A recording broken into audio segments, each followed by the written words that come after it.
नमस्कार, आप देख रहे हैं मरुधर बुलेटिन और मैं हूं आपके साथ स्फूर्ति सिंह।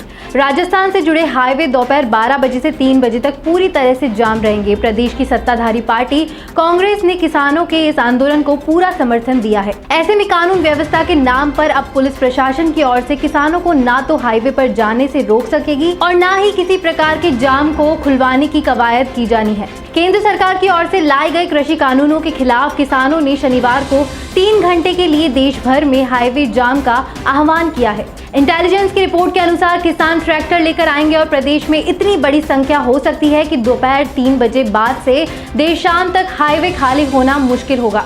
ऐसी स्थिति में प्रदेश में लोगों को हाईवे पर निकलना आज उचित नहीं होगा। जयपुर के प्रमुख हाईवे को बाहर एंट्री पॉइंट पर जाम किया जाएगा। Sikar road, Agra road, Delhi road, Ajmer road और टोंक रोड पर शहर से कुछ दूरी पर 12 बजे से 3 बजे तक चक्का जाम किया जाएगा।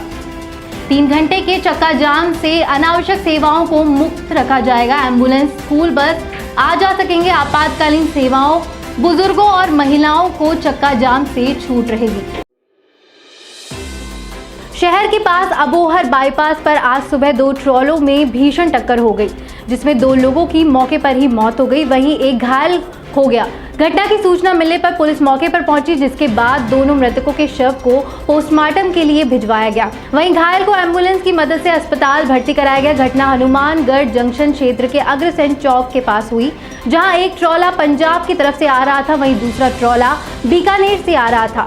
दोनों तेज रफ्तार में एक दूसरे से भिड़ गए। टक्कर आमने सामने की होने के कारण दोनों के ही ड्राइवरों की मौत मौके पर ही हो गई। वहीं मौत के बाद दोनों के शव कैबिन में ही फंसे रहे। करीब 40 मिनट की मशक्कत के बाद दोनों के शवों को बाहर निकाला जा सका। वहीं एक घायल को इलाज के लिए अस्पताल पहुंचाया गया। हादसे में बीकानेर के मकेरी गांव के रहने वाले विक्रम सिंह की मौत हो गई। साथ ही खालसी रेवत राम घायल है। वहीं दूसरे ट्रॉले का ड्राइवर अकेला था, जिसकी फिलहाल पहचान नहीं हो पाई है। राजस्थान में सर्दी का मौसम भले ही अभी तक खत्म नहीं हुआ हो, लेकिन यहाँ की सियासत में अभी से गर्म हवाएं चलने लगी है। एक तरफ गहलोत सरकार बजट सत्र तैयारी में जुटे हैं, तो दूसरी तरफ इस दौरान सचिन पायलट की जनसभाएं होंगी। भले ही पायलट इसे किसान सम्मेलन का नाम दे रहे हैं, लेकिन यहाँ जिस तरह से सियासी हालत है, उसे देखते हुए इसे पायलट के शक्ति प्रदर्शन से जोड़कर भी देखा जा रहा है, क्योंकि पायलट की ये सभी संभाएं उनके खेमे वाले विधायकों के क्षेत्र में ही हो रही है। शुक्रवार को पायलट ने दौसा में किसान महापंचायत की। अब इसके बाद 9 फरवरी को बयाना, 17 फरवरी को चाकसू के कोटखावाद में सभा को संबोधित करेंगे। उनके करीबी विश्वेंद्र सिंह ने भी डीग में किसान महापंचायत बुला ली है। इधर 10 फरवरी से बजट सत्र है। पायलट बजट सत्र के दौरान लगातार सभाएं करेंगे। अप्रैल में उपचुनावों से पहले तक यही चलेगा। कुछ नेताओं का कहना है कि ये गहलोत पर दबाव बढ़ाने की दूसरी कोशिश हो सकती है।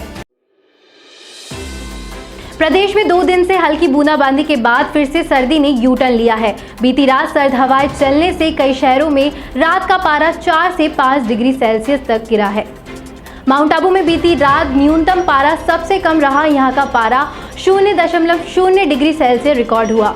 वहीं राजधानी में 15 डिग्री से न्यूनतम तापमान 10 डिग्री पर ही गया। सर्द हवाएं चलने से ठिठुरन का एहसास हुआ। दोपहर में अच्छी धूप खिलने से राहत भी मिली। मौसम केंद्र जयपुर निदेशक राधेश्याम शर्मा ने बताया कि पिछले 24 घंटों में जयपुर, भरतपुर संभाग के जिलों में मेघ गर्जना के साथ कहीं कहीं हल्के दर्जे की बारिश हुई। सबसे ज्यादा बारिश भरतपुर के कामा में 9 मिलीमीटर हुई। फिलहाल पश्चिमी विक्षोभ का असर समाप्त हो चुका है। आगामी 5 दिनों तक मौसम शुष्क रहेगा। इसके अलावा राज्य के उत्तरी भागों में अगले 2 दिनों तक सुबह के समय मध्यम से घना कोहरा छाया रहेगा। प्रदेश सरकार ने हाल में 2% वैट घटाकर जो राहत दी है, वो पिछले दिनों रेट बढ़ने से लगभग बराबर हो गई है। पेट्रोल डीजल फिर ऊंचे भाव पर आ गया है। इससे फिलहाल जनता को राहत मिलती नहीं दिखाई दे रही है। सरकार वैट में बड़ी कटौती करे तो ही कुछ बात बनेगी। राजस्थान में पेट्रोल देश में सबसे पहले 100 रुपए लीटर के करीब है। कारण स्पष्ट है कि हाल में 2% कटौती के बाद भी राजस्थान में पेट्रोल पर सर्वाधिक 36% वैट लग रहा है, जबकि सरकारी क्रूड के अनुसार सालाना 3600 करोड़ राजस्व पा रही है। पड़ोसी राज्य गुजरात क्रूड प्रोडक्शन से हमसे करीब आधा यानी 1550 करोड़ राजस्व पाता है। फिर भी पेट्रोल डीजल पर वैट सबसे कम 20% ही है।